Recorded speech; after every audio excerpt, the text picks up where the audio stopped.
नमस्कार, मैं हूं आपके साथ अभिषेक। बुधवार को भारतीय सशस्त्र बल ने पाकिस्तान के 9 आतंकी अड्डों को ध्वस्त कर दिया। इस ऑपरेशन को ऑपरेशन सिंदूर नाम दिया गया है। पहलगाम में हुए आतंकी हमले के जवाब में भारत ने पाकिस्तान को मुंह तोड़ जवाब दिया है। कश्मीर में फैली अशांति और भारतीय सरजमी पर आतंकी हमला करने की कीमत पाकिस्तान और उसके पाले हुए आतंकियों को ऐसे ही चुकाना पड़ेगा।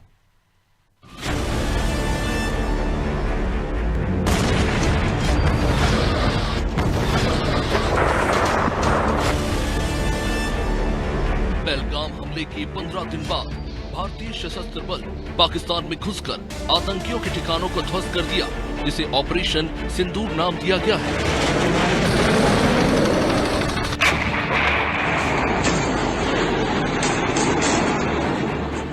बुधवार की रात 1:05 से लेकर 1:30 के बीच भारतीय सशस्त्र बल ने इस मिशन को अंजाम दिया और लश्कर-ए-तैयबा, जैश-ए-मोहम्मद और हिजबुल मुजाहिदीन के हेडक्वार्टर्स को मिट्टी में मिला दिया। ऑपरेशन की टाइमिंग और ऑपरेशन को जिस तरह से अंजाम दिया गया, आतंकियों को भनक तक नहीं लगी और चंद मिनट में आतंकियों के ठिकाने तबाह हो गए। अब तक जो जानकारी मिली है उसके अनुसार आतंकियों के 9 कैंप को निशाना बनाया गया और तबाह कर दिया गया। हाईटेक वेपनरी का इस्तेमाल, आतंकी ठिकानों पर सटीक हमला। मात्र 20 मिनट में भारतीय सशस्त्र बलों ने इस ऑपरेशन को अंजाम दिया। रात 1:05 से 1:25 तक ऑपरेशन सिंदूर चला। इंटेलिजेंस इनपुट के आधार पर इस पूरे ऑपरेशन को अंजाम दिया गया। 2016 उरी और 2019 बालाकोट के बाद सबसे बड़ा जवाबी हमला। पाकिस्तान और पीएके में आतंकी ठिकानों को ध्वस्त किया गया। जैश-ए-मोहम्मद के 4 आतंकी ठिकानों को तबाह कर दिया गया। लश्कर-ए-तैयबा के 3 आतंकी ठिकानों को तबाह कर दिया गया। हिजबुल मुजाहिदीन के 2 आतंकी ठिकानों को तबाह कर दिया गया। पहलगाम आतंकी हमले के 2 हफ्ते बाद ऑपरेशन सिंदूर को अंजाम दिया गया और पाकिस्तान में पोषित आतंकी ठिकानों को तबाह कर दिया गया।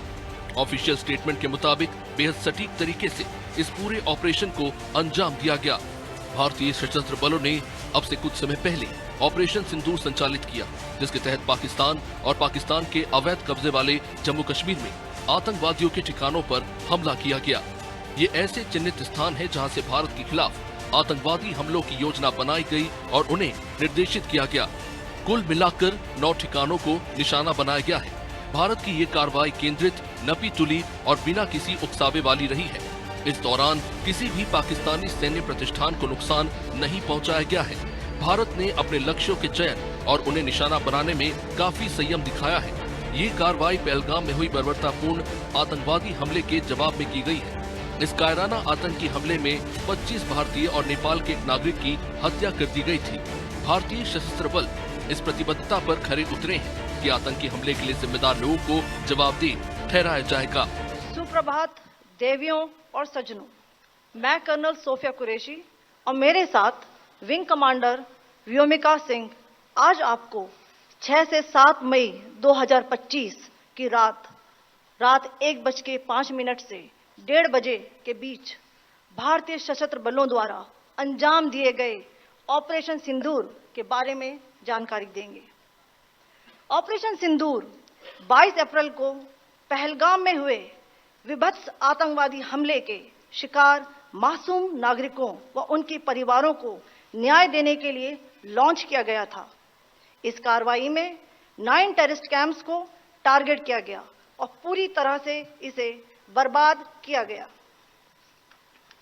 पाकिस्तान में पिछले 3 दशकों से टेरर इंफ्रास्ट्रक्चर का निर्माण हो रहा है।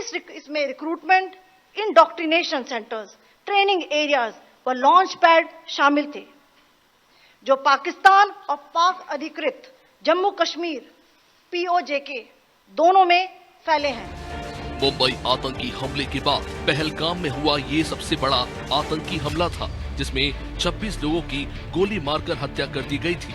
इस हमले के बाद TRF, द रेजिस्टेंट फ्रंट ने हमले की जिम्मेदारी ली।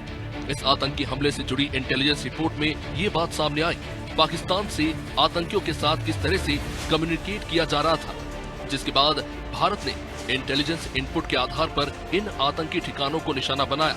ये आतंकी ठिकाने जिसके चलते क्रॉस बॉर्डर टेररिज्म में कई मासूमों ने जान गंवाई है। क्रॉस बॉर्डर टेररिज्म भारत में 350 नागरिकों ने बीते एक दशक में गंवाई जान। बीते एक दशक में आतंकी घटनाओं में 800 लोग घायल हुए। इन घटनाओं में भारत की रक्षा करते हुए 600 जवान शहीद हुए। 1400 से भी ज्यादा भारतीय जवान इन आतंकी घटनाओं में घायल हुए। पाकिस्तान बीते 3 दशकों से सिस्टमैटिकली आतंकी इन ठिकानों का निर्माण कर रहा था, जहां से पाकिस्तान की सारी आतंकी गतिविधियां ऑपरेट की जा रही थी। कर्नल सोफिया कुरैशी और विंग कमांडर व्योमिका सिंह ने एक विस्तृत प्रेजेंटेशन दिया कि इस ऑपरेशन को किस तरह से अंजाम दिया गया, जहां पाकिस्तान के आतंकी ठिकानों को लेकर जानकारी दी गई और बताया गया कि किस तरह से पाकिस्तान के बनाए आतंकी इंफ्रास्ट्रक्चर का इस्तेमाल भारत की सीमा में घुसपैठ और आतंकी हमलों के लिए किया जा रहा था। इन ठिकानों पर आतंकियों की भर्ती से लेकर ट्रेनिंग दी जाती थी। ये आतंकियों के लॉन्च पैड थे, जिसे भारतीय सशस्त्र बलों ने ध्वस्त कर दिया, जो पाकिस्तान और पाकिस्तान के कब्जाए कश्मीर में भी ऑपरेट हो रहे थे। जिनके ठिकानों को मिट्टी में मिला दिया गया, जिन ठिकानों को ध्वस्त किया गया, उनके नाम है मरकज सुभान अल्लाह बहावलपुर जैश ए मोहम्मद, सरदर तेहरा कला जैश ए मोहम्मद, मरकज अब्बास कोटली जैश ए मोहम्मद, सैयदना बिलाल कैंप मुजफ्फराबाद जैश ए मोहम्मद, मरकज तेहबा मुरीद के लश्कर तैयबा, शवाई नाला कैंप मुजफ्फराबाद लश्कर तैयबा, मरकज अहले हदीस बरनाला लश्कर तैयबा, महमूना जोया सियालकोट हिजबुल मुजाहिदीन, मस्कट रहील शहीद कोटली हिजबुल मुजाहिदीन। पहलगाम आतंकी हमले में 26 मासूमों ने जान गंवाई। उनके और उनके परिवारों ने जो तकलीफें सही, उसी का बदला ऑपरेशन सिंदूर है। इस ऑपरेशन से जुड़े जो डिटेल भारतीय सेना ने सामने रखे, वो पूरी दुनिया को दिखाने के लिए काफी है कि किस तरह से पाकिस्तान आतंकी हमलों में शामिल है और आतंकियों को पनाह देता है।